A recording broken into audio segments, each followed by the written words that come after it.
अमीर बहू का कुएं के अंदर 150 कमरे का बेघर ससुराल। यजमान, वधू को बुलाइए, मुहूर्त निकला जा रहा है। माहेश्वरी, शिवानी को लेकर आओ। जी, मैं अभी शिवानी को लेकर आती हूँ। शिवानी की शादी का मंडप सजा होता है और माहेश्वरी शिवानी को लेने कमरे में आती है, जहां शिवानी कमरे में नहीं होती है। अरे मैंने तो शिवानी को दुल्हन की जोड़ी में ही तैयार करके यही बिठाया था, कहाँ गई? माहेश्वरी की नजर बालकनी पर बंधी रस्सी पर पड़ती है जो नीचे की तरफ जा रही होती है। माहेश्वरी तुरंत शिव कुमार को फोन पर कमरे में बुलाती है। साथ ही शिवानी के मामा शंकर और चाचा महेश भी कमरे में आते हैं। शिवानी शादी छोड़कर भाग गई। मैं उसे तैयार करके यही बैठा कर गई थी और वो बालकनी से भाग गई। क्या शिवानी बेटी बालकनी से भाग गई? हे भगवान, इस लड़की ने तो हमारी नाक कटवा दी। बाहर मंडप सजा हुआ है, सभी इसका इंतजार कर रहे हैं, हम मैं क्या करूं? जीजा जी, आप घबराइए मत, आप मेहमानों को संभालिए, हम अभी शिवानी बेटी को लेकर आते हैं।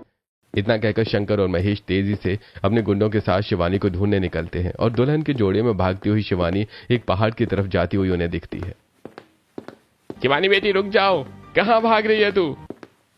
हे भगवान, इन्हें इतनी जल्दी पता कैसे चल गया? ये लोग मेरा पीछा कर रहे हैं। शिवानी और तेज भागने लगती है। वहीं महेश और शंकर भी शिवानी को आवाज देते हुए अपने गुंडों के साथ पीछा करने लगते हैं। शिवानी उनकी आंखों से ओझल होकर एक पहाड़ पर पहुंचती है। विश्वास ने मुझे यहीं आने के लिए कहा था, अभी तक वो यहाँ आया नहीं है या फिर आकर चला गया। शिवानी यही सब सोच रही होती है, तभी उसके पायलों की आवाज सुनकर शंकर और महेश अपने गुंडों के साथ वहां पहुंच जाते हैं। हे भगवान, ये लोग यहाँ भी आ गए। रुक जा बेटी, अपने पिता की नाक कटवा कर कहाँ भाग रही है तू? अरे रुक जा। मामा, चाचा, आप लोग चले जाइए। आप लोग ये शादी मेरी मर्जी के बिना करवा रहे हैं। मैं ये शादी नहीं करना चाहती। शिवानी भागने की कोशिश करती है, तभी अचानक पहाड़ से लड़खड़ाती हुई शिवानी खाई में गिरने लगती है और महेश और शंकर की आंखों से ओझल हो जाती है। अरे ये लड़की गायब कहाँ हो गई? इन ऊंचे नीचे पहाड़ों की वजह से वो हमारी आंखों से बच गई।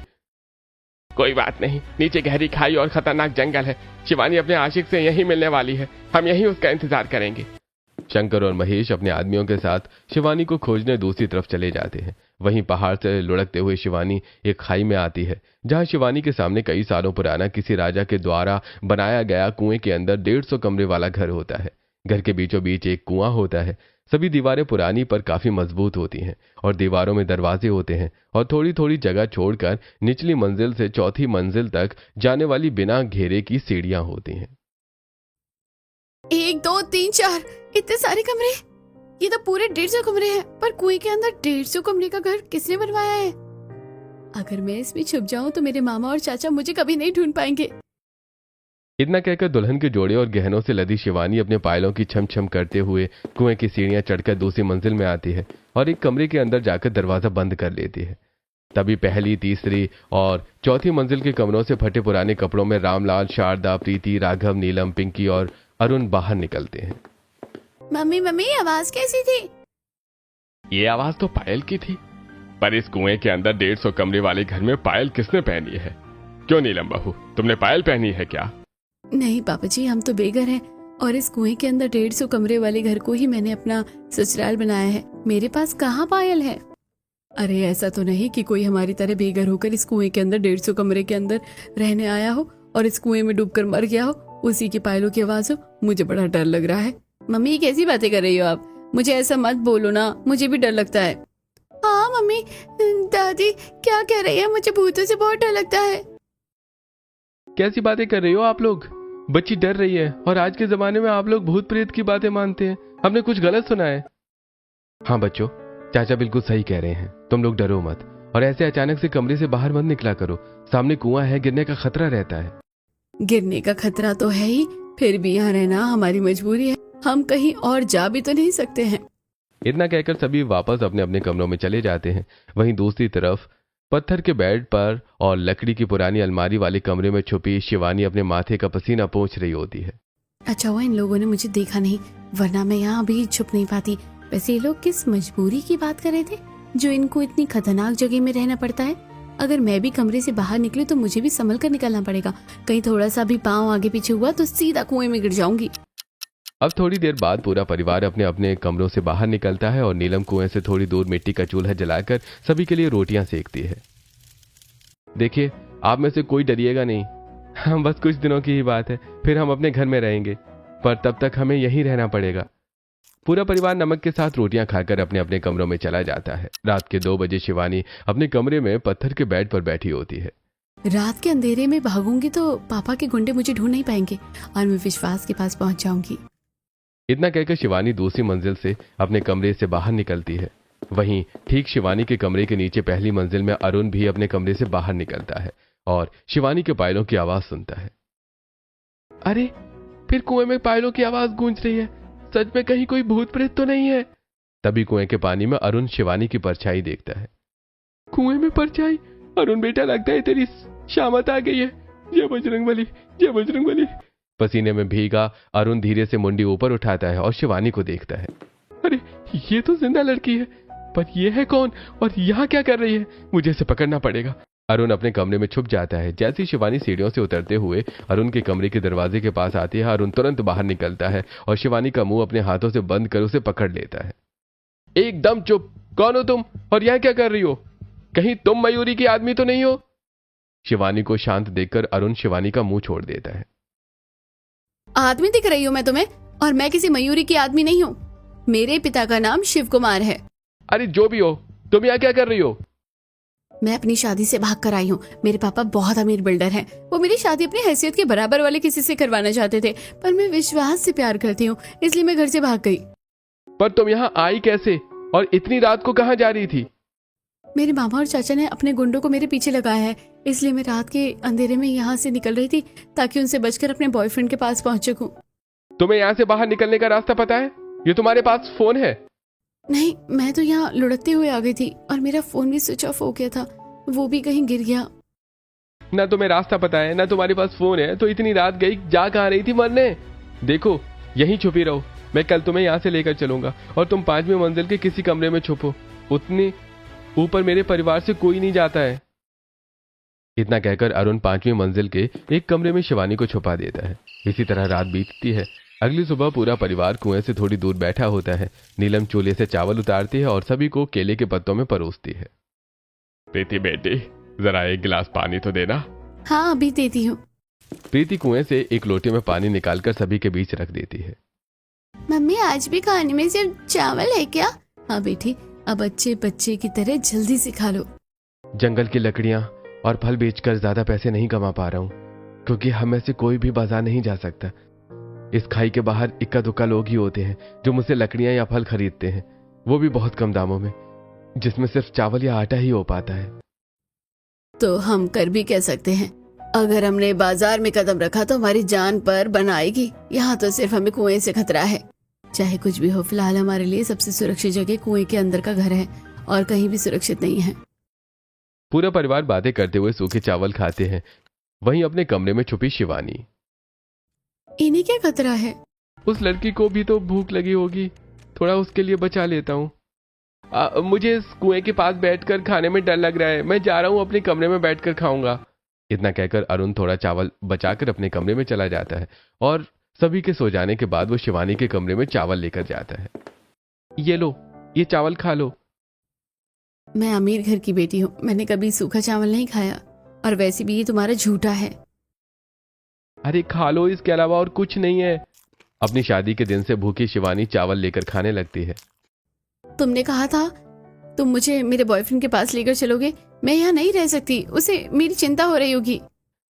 इस वक्त सभी अपने कमरे में सो रहे हैं और भैया भी नहीं है, चलो मेरे साथ। अरुण शिवानी को लेकर कमरे से बाहर निकलता है और सीढ़ियां उतरते हुए कुएं से बाहर निकल जाते हैं। वहीं दूसरी तरफ पूरा परिवार अपने अपने कमरों में पायलों की आवाज सुन रहा होता है। आवाज तो पायलों की है, मुझे तो बड़ा डर लग रहा है। वहीं दूसरी तरफ खाई से जंगल के रास्ते से होते हुए अरुण एक मेन हाईवे पर आता है, जहां एक पीसीओ में शिवानी को लेकर आता है। इस पीसीओ से अपने बॉयफ्रेंड को फोन करके यहाँ बुला लो। ये लो कॉइन, एक ही कॉइन है मेरे पास। शिवानी पीसीओ में कॉइन डालती है और विश्वास को फोन करती है। हेलो विश्वास, मैं शिवानी बोल रही हूँ। ओह माय डार्लिंग शिवानी, कहाँ हो तुम? मैं तुम्हारी चिंता कर रहा था। आई नो विश्वास, तुम्हें मेरी टेंशन हो रही थी, इसलिए मैंने तुम्हें पीसीओ से फोन किया है। मैं अपनी शादी से भागकर आ गई हूँ, तुम जल्दी यहाँ आ जाओ, फिर हम दोनों शादी कर लेंगे। क्या तुम अपनी शादी से भाग कर आ गई हो? हाँ, मैं अपनी शादी से भागकर आ गई हूँ। अब तुम जल्दी आओ। तुम जैसी बेवकूफ लड़की मैंने आज तक नहीं देखी। क्यों भाग कर आई तुम अपनी शादी से? अब क्या मैं तुमसे शादी करके घंटी बनाकर अपने गले में टांग लूंगा? ये क्या कह रहे हो तुम मुझसे प्यार करते हो ना? प्यार? अरे मैं सिर्फ दौलत से प्यार करता हूँ जो तुम छोड़ कर आ गई हो। अब तुम समझो अपना हाल। दोबारा मुझे कॉल मत करना। और वैसे भी तुम्हारे पापा चाचा बहुत खतरनाक लोग हैं, उन्हें मेरे बारे में पता चलेगा तो वो मुझे ही मार डालेंगे। इतना कहकर विश्वास फोन रख देता है। वहीं शिवानी रोते हुए पीसीओ से बाहर निकलती है और दौड़ते हुए गहरी खाई में छलांग लगा देती है। तभी अरुण गिरती हुई शिवानी का हाथ पकड़ लेता है। अरे पागल लड़की, तुम पागल हो गई हो क्या? रोते हुए आई और खाई में कूद गई। विश्वास ने मुझे धोखा दिया। वो मुझसे नहीं, मेरी दौलत से प्यार करता था। अब वो मुझसे शादी करने से मना कर रहा है। अब मैं क्या करूं? अरुण पूरी ताकत लगाकर शिवानी को ऊपर खींचता है और एक पेड़ के सहारे उसके साथ बैठ जाता है। देखो, जान बहुत कीमती होती है। इस तरह किसी फरेबी धोखेबाज के लिए सुसाइड करना सही नहीं है। देखो, अभी मुझे भी कुछ समझ में नहीं आ रहा है। ऐसा करो, तुम अभी मेरे साथ उस कुएं वाले घर में ही छुप कर रहो। नहीं, इससे तुम्हें भी खतरा है। मेरे पापा और मामा के गुंडे मुझे ढूंढते हुए अगर यहाँ आ गए तो वो तुम्हें ही मेरा बॉयफ्रेंड समझकर मार डालेंगे। तुम चिंता मत करो, वहां हमें कोई नहीं ढूंढ पाएगा, और अगर ढूंढ भी ले रहा है तो तब की तब देखी जाएगी। अभी मैं तुम्हें ऐसे अकेला नहीं छोड़ सकता। इतना कहकर अरुण शिवानी को संभालते हुए वापस कुएं वाले घर में आता है और दबे पांव सीढ़ियां चढ़ते हुए 5वीं मंजिल के एक कमरे में शिवानी को छुपा देता है। ऐसी शाम होती है। पूरा परिवार कुएं के सामने जमीन पर बैठा होता है। सामने मिट्टी का चूल्हा होता है। जी, आज कुछ कमाई हुई तो है ना? हाँ, थोड़ा आटा मिला है और 2 प्याज। मम्मी जल्दी रोटी बना, बहुत भूख लगी है। हाँ हाँ बच्ची, अभी बनाती हूँ। नीलम केले के पत्ते पर आटा गूंथती है और एक मोटे पत्थर को चूल्हे पर चढ़ाकर हाथों से रोटियां बेलकर सेकने लगती है। 2 रोटी उस लड़की के लिए भी बनवा लेता हूँ, वरना वो तो भूखी रह जाएगी। भाभी, आज ना मैं 4 नहीं 6 रोटी खाऊंगा। मेरे लिए 2 रोटी ज्यादा बनाइएगा। यहाँ एक एक रोटी के लिए लाले पड़े हुए हैं और इसे 2 रोटी ज्यादा खानी है। बना दे बहू इसके लिए 2 रोटी। अरे भगवान, क्यों गुस्सा करती हो? जवान बेटा है, भूख तो लगेगी ही। ऊपर से हमारे बच्चे मेहनत भी तो इतनी कर रहे हैं। रोज जंगल से लकड़ियां काटना, पहाड़ चढ़कर हाईवे पर जाकर ग्राहक ढूंढना, भूख तो लगेगी ही। नीलम रोटियां बना दी और सभी रोटी और प्याज खाते हैं। वहीं अरुण अपनी प्लेट से एक रोटी चुपके से दूसरे हाथ में रख लेता है। भाभी, एक रोटी और दीजिए। देवर जी, इतनी जल्दी आपने रोटी खा ली? नीलम अपनी प्लेट में एक रोटी और रखती है। अरुण उसे भी तुरंत अपने हाथों में छुपा लेता है।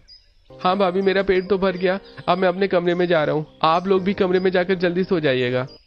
आज कुछ ज्यादा ही नहीं भूख लगी आपको? इतनी जल्दी जल्दी रोटियां खा जा रहे हैं। अरे तू भी जल्दी जल्दी खा, तुझे किसने मना किया है जल्दी खाने से? इतना कहकर अरुण अपने कमरे में चला जाता है।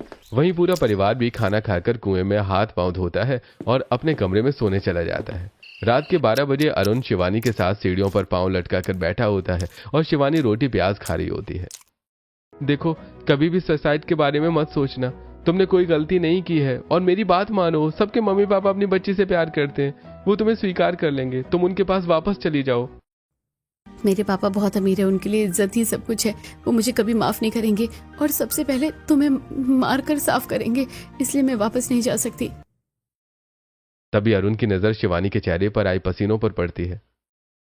इस कुएं वाले घर में खतरा तो है, पर यहाँ गर्मी नहीं लगती। तुम्हें पसीने क्यों आ रहे हैं? मैंने इतना भारी लहंगा पहना है, इतने सारे गहने पहने हैं, गर्मी तो लगेगी। अपने सारे गहने और खासकर ये पायल एक पोटली में बांधकर अपने कमरे में रख दो। कल मैं तुम्हें एक साड़ी लाकर दूंगा, लहंगे की जगह वो साड़ी पहन लेना। ऐसी रात बीतती है। अगले दिन दोपहर में शिवानी कुएं के पास अपनी साड़ी धो रही होती। मिल गई साड़ी, यही साड़ी शिवानी को दे दूंगा। देवर जी, आप जंगल से थोड़ी लकड़ियां लेकर आइए घर का चूल्हा जलाने के लिए। तब तक मैं ये साड़ी छत पर फैला देती हूँ। इतना कहकर नीलम कुएं की सीढ़ियां चढ़कर छत पर आती है और अपनी साड़ी फैला देती है। वहीं थोड़ी देर बाद अरुण चुपचाप छत पर आता है और साड़ी चुराकर शिवानी के कमरे में चला जाता है। कमरे में शिवानी अपने सारे गहनों की एक पोटली बनाकर रखी होती है।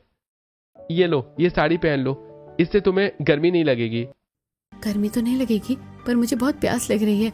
मुझे किसी बर्तन में पानी दे दो, वो मैं कमरे में रखे रहूंगी। जब भी प्यास लगेगी पी लूंगी। हमारे पास खुद पानी पीने के लिए बर्तन नहीं है, अब तुम्हें कहां से बर्तन दूं? अरे बाबा, तुम जंगल में रहते हो, कहीं नारियल का पेड़ होगा तो नारियल तोड़ लो, पानी भी पी लेना और फिर उसे लोटे की तरह इस्तेमाल भी कर सकते हो। मैंने एक कार्टून में देखा था। अच्छा आइडिया है, मैं जंगल में कोई नारियल का पेड़ ढूंढता हूँ। इतना कहकर अरुण कुएं वाली घर से बाहर निकलता है और जंगल में ढूंढते हुए एक नारियल के पेड़ के पास आता है और 4-5 नारियल तोड़ता है। शाम को अरुण नारियल लेकर घर आता है। माँ जी, आपने मेरी साड़ी उतारी क्या छत से? बाहू, ये सीढ़ियाँ चढ़ते हुए मेरे पाँव कांपते हैं, मैं तो उतनी ऊपर जाती ही नहीं, मैंने नहीं उतारी। प्रीति, तुमने उतारी क्या? नहीं भाभी, मैंने तो नहीं उतारी। वैसे हमारे पास पहनने के लिए कपड़े नहीं है और तुमने एक साड़ी गुम कर दी। हाँ, मेरे पास भी सिर्फ 3 साड़ी थी, अब सिर्फ 2 बची है। अरे छोड़ो ना भाभी, 2 साड़ी है ना, एक दिन सीधा और एक दिन उल्टा करके पहन लीजिएगा। ये लीजिए नारियल, पानी पीजिए और फिर इन्हीं में हम भी पानी पियेंगे। अरे वाह, आपके पास भी दिमाग है, ये तो अच्छा आइडिया लगाया आपने। दिमाग तो मेरे पास बहुत है, पर किसी को दिखाना नहीं चाहता था। पूरा परिवार हंसते हुए कुएं के किनारे नारियल पानी पीता है और अरुण एक नारियल में कुएं का पानी भरकर शिवानी के कमरे में दे देता है। ऐसे कुछ दिन बीतते हैं। अरुण हमेशा ज्यादा खाना और ज्यादा पानी शिवानी के लिए घर से लेने लगता है। वहीं देर रात शिवानी से बातें करता है। ऐसे ही एक दिन दोनों कमरे में बैठे बातें कर रहे होते हैं और उनके फुसफुसाने की आवाज पूरे कुएं में गूंज रही होती है। ये लोग मेरी बात नहीं मानते, पर यहाँ भी कोई भूत या चुड़ैल है। ये आवाज कितनी फुसफुसाने की है, हो ना हो कोई जरूर कोई यहाँ पे फुसफुसा रहा है। और देवर जी भी आजकल बहुत अजीब हरकतें करने लगे हैं। ऐसे ही एक दोपहर अरुण चुपके से 5वीं मंजिल में जा रहा होता है। तभी नीलम अरुण को देख लेती है। 5वीं मंजिल में तो कोई नहीं रहता, जरूर देवर जी की बढ़ती भूख का राज 5वीं मंजिल में ही है। इतना कहकर नीलम चुपके से अरुण का पीछा करती है और कमरे में शिवानी और अरुण को देखकर सभी घर वालों को बुलाकर उनके साथ शिवानी के कमरे में घुस जाती है। भाभी, आप लोग यहाँ कैसे?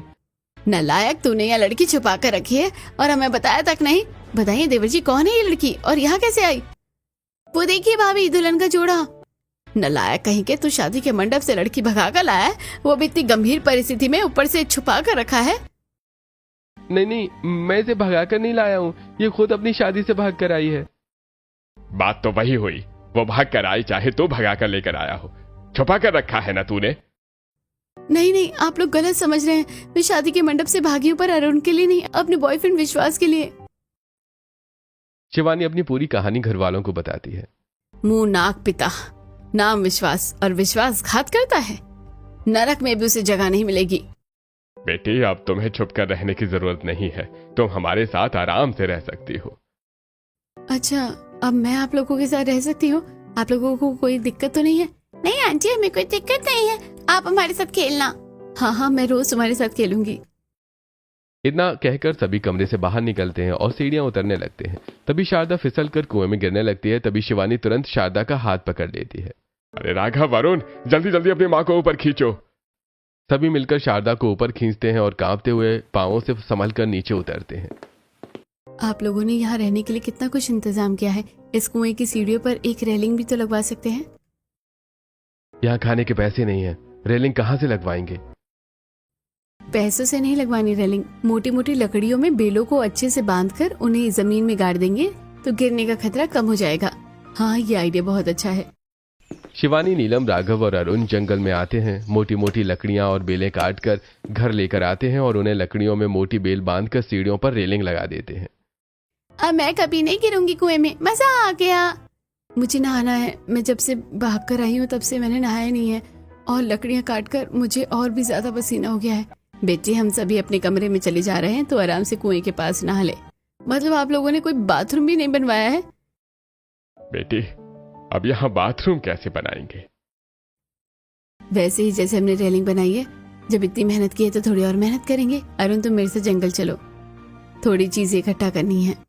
शिवानी अरुण को लेकर दोबारा जंगल में आती है और 4 बांस, ढेर सारे बड़े बड़े केले के पत्ते और बेलें तोड़कर घर लेकर आती है। इसका क्या करेंगे आप? इन 4 बांसों को खड़ा करके बेलों से बांध दूंगी और बेल में इन बड़े बड़े केलों के पत्ते लगा दूंगी। इससे एक 4 दीवारी तैयार हो जाएगी, जिसके अंदर कोई भी आराम से नहाकर कपड़े बदल सकता है। वाह बेटी, तुम्हारे पास तो दिमाग बहुत है। तुमने मिनट में ही हमारे कुएं में गिरने के डर को भी कम कर दिया है और अब हमारे लिए नहाने और कपड़े बदलने के लिए भी एक अच्छी जगह भी बना दी है। आप अपनी बाथरूम में जाकर नहा लीजिए। मेरे पास एक सलवार सूट है, वो मैं आपको लाकर दे देती हूँ। शिवानी अपनी जुगाड़ू बाथरूम तैयार करती है और कुएं से मटके में पानी लेकर नहाने चली जाती है और प्रीति की दी सलवार सूट पहन लेती है। ऐसे कुछ दिन बीतते हैं और एक दिन सभी कुएं के नीचे बैठे होते हैं। आज तो नहीं, 3-4 दिनों से कोई कुछ नहीं खरीद रहा मुझसे। आज भी मुझे पैसे नहीं मिले हैं। इसका मतलब आज हम सभी को भूखा रहना पड़ेगा। ये सब भाभी की वजह से हो रहा है। भाभी ने अगर वो फैसला ना लिया होता ना तो हमें बेघर नहीं होना पड़ता और ना ही हमें इतने खतरनाक जगह आकर रहना पड़ता। छोटी, ये कैसी बातें कर रही है तू?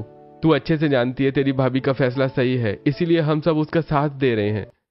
चाहे हमें कितनी भी मुश्किलों का सामना करना पड़े, पर हम बहू के फैसले का सम्मान करेंगे। अगर आपको इस तरह बाजार में जाने से खतरा है तो आप नकली दाढ़ी और मूंछ क्यों नहीं खरीद लेते? उसे पहनने के बाद आपको कोई नहीं पहचानेगा। अरे हाँ, ये तो मैंने कभी सोचा ही नहीं। एक बार पैसे लगेंगे पर बाजार में एक दिन में ही वो पैसे वापस भी आ जाएंगे। पर फिर भी मैं बाजार में बेचूंगा क्या? जंगल में तो सिर्फ लकड़ियां और थोड़े बहुत फल हैं। आप और भी बहुत कुछ बेच सकते हैं। जंगल में मधुमक्खियों की छत्ते से शहद बेच सकते हैं। ओरिजिनल शहद के लिए लोग अच्छे दाम देंगे और साथ ही इस कुएं में 2-4 मछलियां लाकर डालेंगे। धीरे धीरे मछलियां ज्यादा हो जाएंगी और फिर आप मछली भी बेच सकते हैं। वाह शिवानी, तुम्हारे पास तो बहुत दिमाग है। अगले दिन राघव चेहरे पर कपड़ा बांधकर छुपते हुए बाजार के एक कॉस्ट्यूम की दुकान में आता है। राघव वहां से नकली दाढ़ी और मूंछ खरीदता है और अपने चेहरे पर लगा लेता है। अरे वाह, अब तो मैं भी खुद को नहीं पहचान पा रहा हूँ। अब मैं आराम से बाजार में अपनी चीजें बेच सकता हूँ।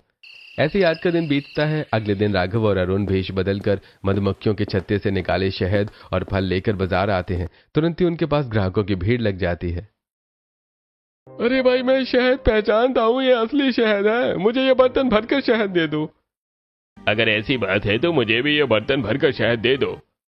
आप लोगों को जब भी शहद लगे बर्तन लेकर आइएगा और मुझसे शहद ले लीजिएगा। इतने शहद के 50 रुपए हुए। ये पके हुए आम भी बहुत ताजे हैं, ये भी खाइए, ये ताजे हैं। तो फिर मुझे ये कच्चे पक्के आम 5-5 पीस दे दीजिए। हाँ हाँ लीजिए, आपके 40 और 30 70 रुपए हुए। इस तरह राघव और अरुण मिलकर सारे शहद और फल बेच देते हैं और बाजार से ही घर वालों के लिए कपड़े, राशन और थोड़ी जरूरतों का सामान लेकर अपने कुएं वाले घर में वापस लौट आते हैं। वहीं कुएं में ढेर सारी मछलियां कूद रही होती हैं। पापा वो देखो, शिवानी आंटी ने कुएं में मछलियां डाल दी है। अरे धन्यवाद शिवानी, तुम्हारी वजह से अब हमारा परिवार पेट भर कर खाना खा पाएगा। अब हमारे पास तेल सब्जियों के पूरे पैसे हैं। अगर आप लोगों को पैसे बचाने हैं तो आप लोग सब्जियां भी खुद ही उगा सकते हो। जो सब्जियां आप लाए हैं उनमें से थोड़ी सब्जियां कुएं के बाहर जमीन में बो दीजिए। अपने आप ये सब्जियां उग जाएंगी, फिर आपके पैसे भी बचेंगे। अगले दिन शिवानी और नीलम कुएं के बाहर जमीन में कुछ सब्जियां बो देते हैं। इसी तरह कुछ दिन बीतते हैं। अब परिवार के पास पहनने के लिए नए कपड़े, खाने के लिए अच्छा खाना और बर्तन भी होते हैं। ऐसे कुछ दिन बीतते हैं। शिवानी घर वालों से घुल मिल जाती है। ऐसे ही एक रात सभी अपने कमरों में सो रहे होते हैं और नीलम और अरुण कुएं के पास बैठे होते हैं। देवर जी सच बताइएगा, आप कहीं शिवानी से प्यार तो नहीं करते हैं ना? भाभी आप ये क्यों पूछ रही हैं? देवर जी, मैंने आपकी आंखों में शिवानी के लिए कुछ देखा है। उसकी बातों पर हंसना, हमेशा उसके साथ रहना, उसकी तारीफ करना। भाभी आप सही समझ रही हैं। पहले तो मैं सिर्फ शिवानी की मदद करना चाहता था, पर अब धीरे धीरे उससे प्यार कर बैठा हूँ। पर मैं उसे ये बात नहीं बता सकता। शायद उसका प्यार पर भरोसा ही उठ गया है। चौथी मंजिल की सीढ़ियों पर खड़ी शिवानी नीलम और अरुण की बातें सुन लेती है और अपने कमरे में बिस्तर पर जाकर लेट जाती है। विश्वास ने मेरी दौलत से प्यार किया है, पर अरुण जो मुझे जानता तक नहीं था, उसने अपनी जान का जोखिम उठाकर मुझे अपने परिवार वालों से छुपा कर रखा और अब उसका पूरा परिवार मुझे इतना प्यार देता है और इतने समय से अपने साथ रखा है। मेरे लिए सच्चा जीवन साथी अरुण ही हो सकता है। ऐसे ही रात बीतती है। अगले दिन कुएं के पास बैठकर पूरा परिवार रोटी, सब्जी, दाल, चावल खा रहा होता है। आप लोगों को मैं कैसी लगती हूँ? बेटी, तू तो बहुत प्यारी है और बहुत समझदार भी है। नहीं, मेरा मतलब अरुण, मैं तुम्हें कैसी लगती हूँ?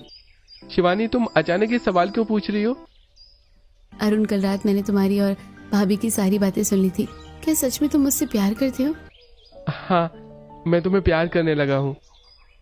ये जानते हुए भी कि मेरा बॉयफ्रेंड रहा है, जिसके लिए मैं अपनी शादी छोड़कर भाग आई, उसके बाद भी? मुझे पता है तुम दिल की बहुत अच्छी लड़की हो। जिसे तुम प्यार करती हो उसके लिए तुम कुछ भी कर सकती हो। बेटी, तू कहीं मेरे बेटे से शादी तो नहीं करना चाहती? मैंने कल रात बहुत सोचा, मेरे लिए अरुण से बेटर जीवन साथी कोई नहीं हो सकता। सोच लो बेटी, तुम्हारी परिस्थिति से ज्यादा गंभीर है हमारी परिस्थिति। उससे मुझे कोई मतलब नहीं है, चाहे जैसी भी परिस्थिति हो। अगर आप लोग साथ हो तो मैं आराम से रह लूंगी। अरे बेटी, ये तो बहुत अच्छी बात है। हम कल ही तेरी शादी अरुण से करवाएंगे, ताकि अगर कल को तेरे माँ बाप तुझे ढूंढ भी ले तो वो कुछ ना कर पाए। हाईवे के पास एक छोटा सा मंदिर भी है, कल हम वहीं इन दोनों की शादी करवा देते हैं। अरे वाह, चाची की शादी होगी, शिवानी आंटी मेरी चाची बन जाएगी। ऐसी रात बीतती है और अगले दिन शिवानी अपने दुल्हन के जोड़े में तैयार होती है और सारे गहने पहनती है। पूरा परिवार बिना हुलिया बदले कुएं वाली घर से निकलकर पास के मंदिर में आता है। जजमान एक दूसरे को वरमाला पहनाकर अग्नि के साथ फेरे लें। अरुण साधारण कपड़ों में दुल्हन के जोड़े में तैयार शिवानी को वरमाला पहनाता है और शिवानी के साथ अग्नि के साथ फेरे लेता है। शिवानी और अरुण रामलाल, शारदा, राघव और नीलम का आशीर्वाद लेते हैं। वहीं कलुआ और कालिया रामलाल के परिवार को देख लेते हैं। अरे ये तो वही लोग हैं, आज इनका पीछा करके इनका ठिकाना ढूंढ ही लूंगा और इन्हें मयूरी जी के हवाले कर दूंगा। शिवानी अपने ससुराल वालों के साथ कुएं के घर की तरफ बढ़ती है। वहीं कालिया भी पीछा करते हुए कुएं के अंदर बने 150 कमरे के ससुराल तक पहुंच जाता है और अपने साथियों को फोन करता है। वहीं शारदा, बहू फिलहाल तू इसे ही अपना ससुराल मानकर गृह प्रवेश कर। शिवानी दाहिने पैर से कलश गिराकर गृह प्रवेश करती है। वैसे मैं हमेशा सुनती थी दीदी का कोई फैसला है, पर मैंने कभी पूछा नहीं। आखिर आप लोग बेघर कैसे हुए? मैं बताता हूँ। देर रात नीलम अपने परिवार के साथ एक सुनसान सड़क पर चल रही होती है। अच्छा किया बहू तूने अपनी बुआ सास के पास आने का प्रोग्राम बनाया। मेरा भी बड़ा मन था अपनी बहन से मिलने का। बुआ जी कितनी अच्छी है, उन्होंने सामने से मुझे बुलाया था तो मैंने सोचा क्यों ना पूरे परिवार के साथ चलूं। इसी तरह बात करते हुए पूरा परिवार मयूरी के घर की खिड़की के पास पहुंचता है।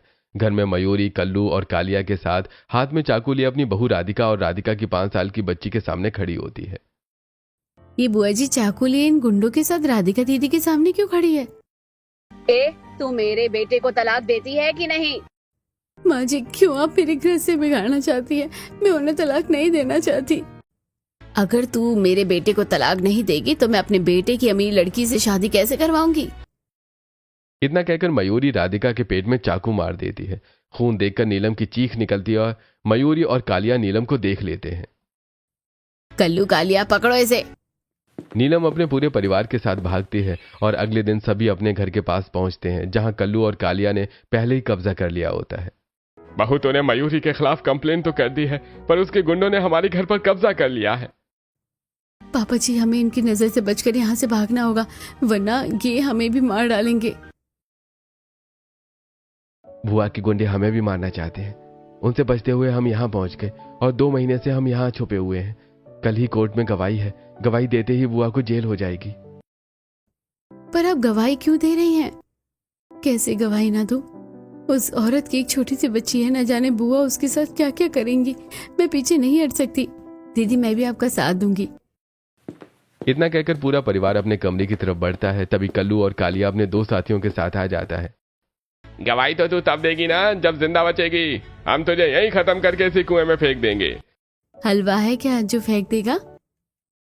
इतना कहकर शिवानी सीढ़ियों से 2 रेलिंग उखाड़कर जोर से कुएं में फेंकती है। पानी की छपाक से गुंडों की पलकें बंद हो जाती हैं और जब गुंडे पलकें खोलते हैं तो सामने कोई नहीं होता है। अरे इतनी जल्दी ये लोग कहाँ गायब हो गए? अरे इतने सारे कमरे किसी में छुप गए होंगे, अब उन्हें कहाँ ढूंढे? तुम लोग उस तरफ जाओ, हम इस तरफ जाते हैं। इतना कहकर कल्लू और कालिया सभी कमरों की तलाशी लेने लगते हैं। वहीं एक कमरे में शिवानी नीलम के साथ केले खा रही होती है। दीदी, आपको पता है केले खाने के बाद बहुत छिलके भी बहुत काम आते हैं। रुकिए, अभी दिखाती हूँ। इतना कहकर धीरे से शिवानी अपने कमरे का दरवाजा खोलती है और कल्लू और उसके साथी के पास केले के छिलके फेंक देती है, जिससे फिसलकर कल्लू और उसका साथी कुएं में गिर जाता है। अरे कल्लू भाई, अरे तू कुएं में कैसे गिर गया? रुक, मैं तुझे बचाने आता हूँ। कालिया कल्लू को बचाने के लिए कुएं की तरफ बढ़ता है। वहीं शिवानी अपने कमरे से बाहर निकलती है और अपनी लगाई रेलिंग से 2 लकड़ियां निकालकर कालिया और उसके साथी के सिर पर फेंक देती है और वो दोनों भी कुएं में गिर जाते हैं। जल्दी सब यहाँ से निकलिए। शिवानी पूरे परिवार को लेकर तुरंत कुएं के घर से निकलती है और पूरा परिवार भागते हुए सीधा शहर के कोर्ट पहुंचता है। रात भर कोर्ट के ऑब्जर्वेशन में रहकर अगले दिन नीलम मयूरी के खिलाफ गवाही देती है और मयूरी और उसके साथियों को जेल हो जाती है और पूरा परिवार वापस अपने असली घर में आ जाता है। बहू, आज हम सब जिंदा सिर्फ तेरी सूझबूझ और समझदारी की वजह से है, वरना आज हम सभी की लाशें कुएं में तैर रही होती। माँ जी, मैंने तो बस अपने परिवार का साथ दिया है। तभी शिवानी के माता पिता हाथ में अखबार लिए घर में आते हैं। पापा, इन्हें कुछ मत कीजिएगा, मैं इनके लिए नहीं भागी थी। बेटी, इस अखबार से मुझे सारी सच्चाई पता चल गई है। हमें माफ कर दे। हम अपने अमीरी के नशे में तुझे कभी समझ नहीं पाए। हम बस तुझे आशीर्वाद देने आए हैं। तू अपने ससुराल वालों के साथ हमेशा हंसी खुशी रहे। शिवानी भावुक होकर अपने माता पिता के गले लग जाती है और अब पूरा परिवार हंसी खुशी पहले की तरह रहने लगते हैं।